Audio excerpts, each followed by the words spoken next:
Hello বন্ধুরা, কেমন আছেন সবাই? আশা করছি খুবই ভালো আছেন। সায়নী সুপ্রিয়া ব্লগ চ্যানেলে তোমাদের সবাইকে অনেক অনেক স্বাগতম আর সবাইকে শুভ সকাল। তো দেখো এখন বাজে ঘড়িতে সকাল 7টা আর ব্লগটা দেখে বুঝতেই পারছো এটা হচ্ছে আমার বাবার বাড়ির ব্লগ। তো কালকে সন্ধ্যাবেলা করে এসেছিলাম, এমনি একটু ইচ্ছে হয়েছিল। তো আজকে আবার বাড়ি চলে যাবো, টিটু নিতে আসবে একটু বেলা করে। তো সকালবেলা মা বললো যে খাবার কি বানাবো। তো আমি বললাম যে তোমাকে আর বানাতে হবে না, তুমি বাড়ির কাজকর্মগুলো করে নাও তাড়াতাড়ি, আর আমি একটু সিমাই বানিয়ে নিচ্ছি। তো আমাদের যেখানে চালাটা রয়েছে ওখানে যেহেতু রান্না করা হয়, তো প্রচুর গরম লাগছিল বলে দেখো উনানটাকে আমি বাইরে নিয়ে এসেছি আর এখানেই সিমাইটা বসাচ্ছি। আর এত ধোঁয়া, কারণ উনানটাতে না ঠিকঠাক আমি জাল দিতে পারছি না বলে এত ধোঁয়া, না হলে বেশ ভালোই রান্না হয়, কিন্তু মাকে তো আমি দেখেছি বেশ অনেকটা করেই রান্না হয়। তো দেখো আমার সিমাইটা বানানো হয়ে গেছে, এরপর খেয়ে নিয়ে কাজকর্ম করতে হবে। আর বাবার বাড়িতে এলেও আমার ইচ্ছা করে একটু ভালো মন্দ কিছু করি।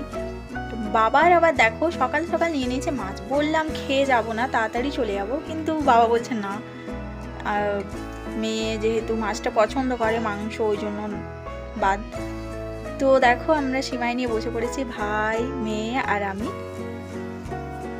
সবাই খেয়ে নিয়ে তারপরে আবার দেখা হবে। তো দেখো মাছটা নিয়েছিলাম, সেটা ভাজা হয়ে গেছে আর মাছটাতে না প্রচুর ডিমে ভর্তি ছিল। তো ভাবলাম ডিমটা কি করব, একটু বেসন দিয়ে বড়া ভেজে নেব। তো মাছটাকে আমি ভেজে নিয়েছি আর দেখো এখন আবার সেই চালার উনানটাতে বসে পড়েছি। আর আমার বাবার বাড়িতে তো যেহেতু গ্যাস নেই, তাই আমাদের হচ্ছে রান্নাবান্না সব কাঠের উনানেই করতে হয়।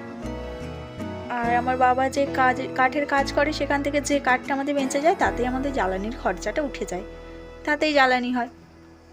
তো দেখো আমি বেসন দিয়ে আর মেখে নেব। কিন্তু কি বলো তো, খাবারটা খেতে যতটা সুন্দর, কিন্তু আমার না এত গন্ধ লাগছিল, আষ্টে গন্ধ, তো কেমন করছিল, গাটা খুব গুলাচ্ছিল। তো তাও ভাই বলছে না বানানা, একটু বানা, মা তো আমাকে বানিয়ে দেয় না, তো এই জন্য আমি বানাতে বসে পড়েছি। তো দেখো আমার বেসন দিয়ে মাখানো কমপ্লিট হয়ে গেছে, এবার বড়াটা ভেজে নেবো ঝটপট করে। আর দেখতে কিন্তু বেশ ভালোই হয়েছে জানো। নুনটা আমি টেস্ট করতে পারছি না, কি করে টেস্ট করব, কাঁচা যেহেতু এটা, তাই ওরমে দিয়ে দেবো একটা আন্দাজ মতো। তো দেখো বেশ অনেকগুলোই বড়া হয়েছে দেখেছো, আর অনেকটা যেহেতু মাছের ডিম ছিল তো বেশ অনেকটাই বড়া হয়েছে। আর খেতেও কিন্তু খুব টেস্ট, যাই বলো, এমনি অন্যান্য কিছু বড়ার থেকে মাছের বড়াটা হেভি খেতে। তো আমি এখানে রান্না করছি। তো দেখো আমার রান্নাটা হয়ে গেছে আর ভাই আর মেয়ে দুজনে বদমাইশি করছিল। তো তরকারিটা দেখো বেশ ভালোই হয়েছে, দেখতে কিন্তু খুব সুন্দর হয়েছে। আমার তো এটা দেখলেই শান্তি, খেতে যেরকমই লাগুক না কেন। তো চলো একবার ঝটপট করে আজকে রান্নাগুলো তোমাদেরকে শেয়ার করি, কেমন লাগছে একবার দেখো। আর আমার চ্যানেলে যদি নতুন হয়ে থাকো তাহলে চ্যানেলটিকে সাবস্ক্রাইব করে প্লিজ পাশে থাকা বেল আইকনটি প্রেস করে দিও, যাতে আমার ভিডিওগুলি সবার প্রথমে তোমরা দেখতে পাও। আর প্লিজ ভিডিওটাকেও স্কিপ করবে না। তো দেখো এখন বাজে দুপুরবেলা আর ভাই দেখো সেই আমাদের অনেক দুধ হয়, তো দই হতে দিয়েছিল আর সে দইটা দিয়ে এখন বানাচ্ছে শরবত। বলছে ঘরেই লস্যি বানিয়ে দেবো, তোকে খাবি আয়। সে গোলমরিচের গুঁড়ো টুড়ো দিয়ে বানাচ্ছে। তো টিটু বললো একটু দেরি করে যাবে, তো কখন আসে দেখি। আর সম্ভবত আজকে আর আসবে না, কালকেই বাড়ি ফিরবো। তো এখন বেশ অনেকটাই দুপুর হয়ে গেছে, কটা বাজে, দুটো বেজে গেছে। ভাইকে দেখো বসে পড়েছে, বাড়ি যাওয়া হয়নি, তাই সন্ধ্যেবেলা গেছিলাম মামার দোকানে। তো সেটাই দেখো মেয়ে কত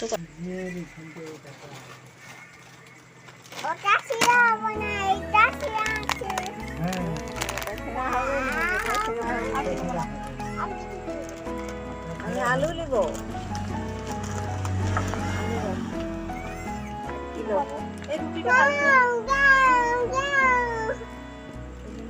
কালকে রুটি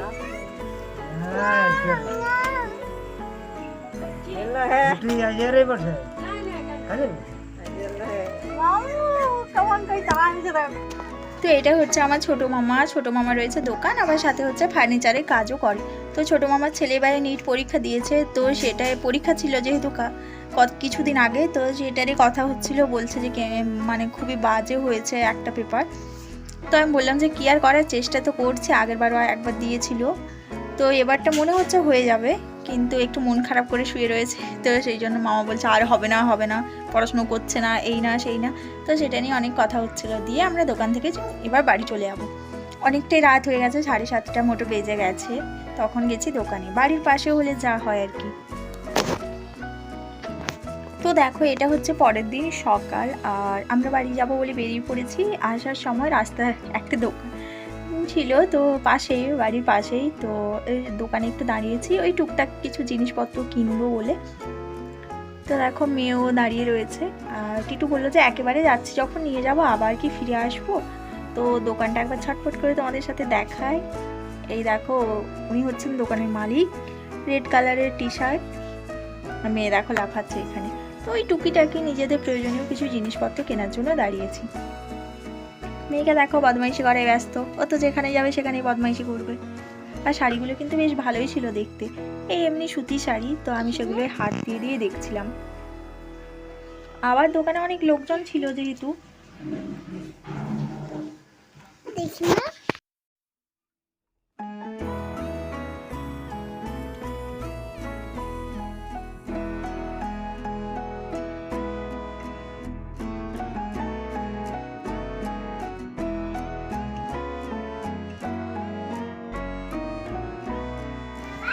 তো বাড়ি চলে এসেছি, বেশ অনেকক্ষণই হলো। আর তারপরে অনেক কিছু কাজকর্ম ছিল, ব্যাগপত্র গোছানো, তার যেসব জামা কাপড়গুলো নিয়ে গেছিলাম সেগুলো ধোয়া। তারপর স্নান টান করে আলটিমেটলি চলে এসেছি রুমে। তো ভাবলাম তোমাদের সাথে একটু শেয়ার করি কী সব জিনিসপত্র কিনেছি। তো দেখো এই যে একটা বাড়িতে পরার শাড়ি কিনেছি। দেখো আমি বেশ কয়েকদিন ধরে এরকম কলমকারি প্রিন্টের শাড়িটা খুঁজছিলাম কিন্তু পাইনি। তো আজকে যখন পেলাম ভাবলাম নিয়ে নিই একটু। আর এমন কোনো দামও বেশি নয়, ওই 300 টাকা মতো নিয়েছে মনে হয় সম্ভবত, তাই বলছিল। আমি স্লিপটা যদিও দেখিনি। তো দেখো শাড়িটা কেমন হয়েছে তোমরা জানিও।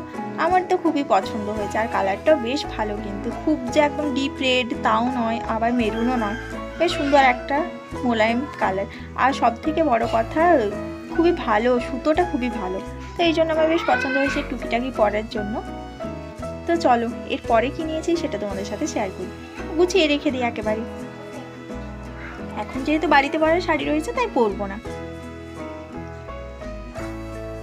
একেবারে ভাঁজ করে রেখে দিলাম। এরপরে দেখাচ্ছি আরেকটা শাড়ি নিয়েছি। তো দেখো এটা বললো মলমল, সুতির মতো কিন্তু একটু হালকা, আমার মনে হলো সিনথেটিক টাইপের রয়েছে, মানে একটু বেশ সিল্ক ভাব রয়েছে। তো আমি ভাবলাম একটা নিয়ে পরে দেখি। আর এগুলোর মধ্যে না খুব একটা ভালো কালার ছিল না, তো বাধ্য হয়ে আমাকে এই রেড আর ইয়েলোর কম্বিনেশনটা নিতে হলো। ভাবছিলাম একটু অন্য টাইপের কিছু নেব, কিন্তু না, এমন কালারগুলো ছিল যেগুলো পছন্দই হচ্ছিল না।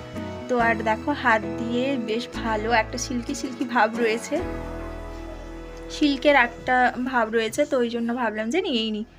যাই হোক বাড়িতে তো পরবো, এটা নিয়ে আর এত যেমন হোক পরলেই হলো। তো গুছিয়ে রেখে দিই। এরপরে দেখি আর কি নিয়েছি। বেশ অনেক দিন থেকেই কিছু কেনাকাটা করার ছিল, কিন্তু হচ্ছিলই না। আর বাজার তো এখন যাওয়াই হয় না, মানে এমনি টাইমই হয় না, যেহেতু এখন খুবই ব্যস্ত, বাড়িতে অনেক কাজকর্ম হচ্ছে তো তাই। তো টিটু একটা দেখো সুতির জামা নিয়েছে, আর ওর একটা এরকম রেড কালারের রয়েছে, তো আবার একটা নিয়েছে বাড়িতে পরার জন্য, গরমে তো সেরকম কিছু পরা যায় না। আর দেখো দুটো গামছা, কিছু না এমনি, কোনো কিছুর জন্য নয়, বাড়িতে এনে রাখা থাকলেও অনেক সময় লোকজন এলে এমনিতে যদিও ব্যবহার করার মতো এখন রয়েছিল। আর আমি দেখো একটা ব্ল্যাক কালারের ব্লাউজ নিয়েছি, এমনি সিম্পল ব্লাউজ, শুধু গ্লাস হাতা। মেয়ের জন্য এই পেন্টুটা, আর মেয়ের দুটো ফ্রক কিনেছি, যেহেতু গরমেও বাড়িতে সেরকম কিছু জামা কাপড় পরতে চাই না গরমের জন্য। আর আমাদের রুমটা তো জানোই খুবই গরম। তো এই একটা বাটিকে, আর একটা এই দেখো, এটা না আমার খুবই পছন্দ হয়েছে, দেখেছো কি সুন্দর দেখতে, রেডের উপর যে হোয়াইটের বলগুলো রয়েছে গোল গোল, এটা খুবই সুন্দর লাগছে দেখতে। তো এটা এক চান্সে দেখে আমার পছন্দ হয়ে গেছে, তাই এটা ঝটপট করে নিয়ে নিয়েছি। তো চলো আজকে ব্লগটা এটুকুই, আবার দেখা হবে পরের ব্লগে।